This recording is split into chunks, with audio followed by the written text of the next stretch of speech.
Morning. So sorry, I'm feeling a bit rough. My voice is really bad.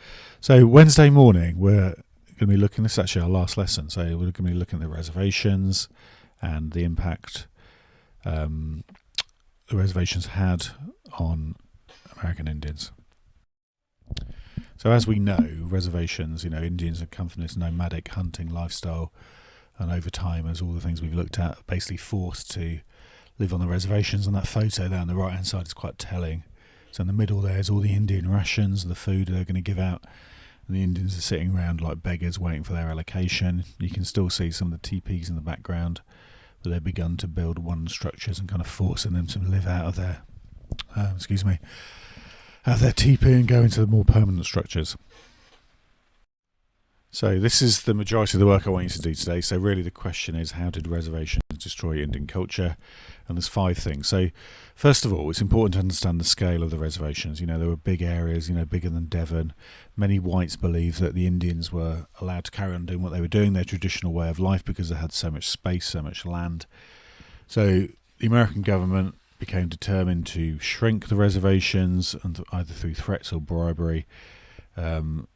They discussed this with the Indians, and they hugely reduced the areas that were used for the reservations. You can be able to see that on page 93.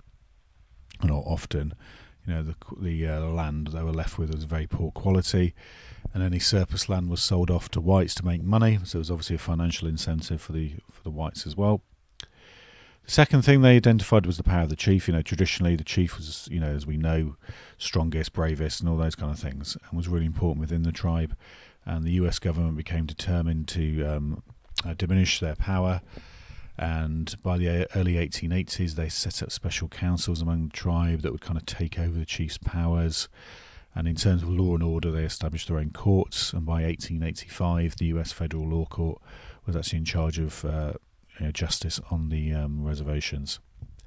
Number 3, so what this is really important, is they bribed certain Indians to become members of the Indian Agency Police. So they gave them medicine, food, all those kind of things, and they became responsible for keeping order amongst their former tribespeople. So they were kind of looking after the Indians, so they had to kind of different tiers of Indians. Number 4, quite controversially, thousands and thousands of Indian boys and girls were taken away from their parents and sent off to boarding school. They were taught about Christianity and had to wear uniform, and so they couldn't speak their own language or learn about Wakantanka and their own culture.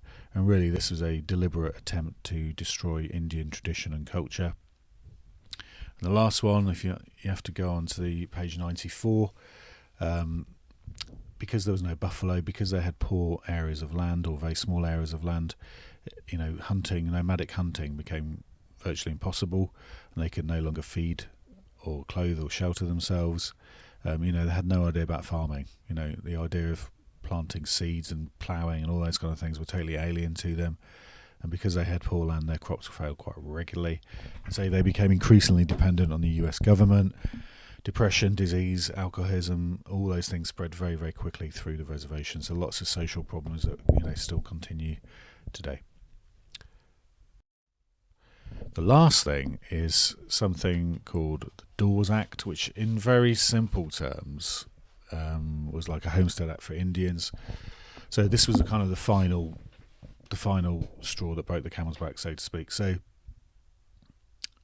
people continue to believe that why are these Indians being given the land to live on as a group?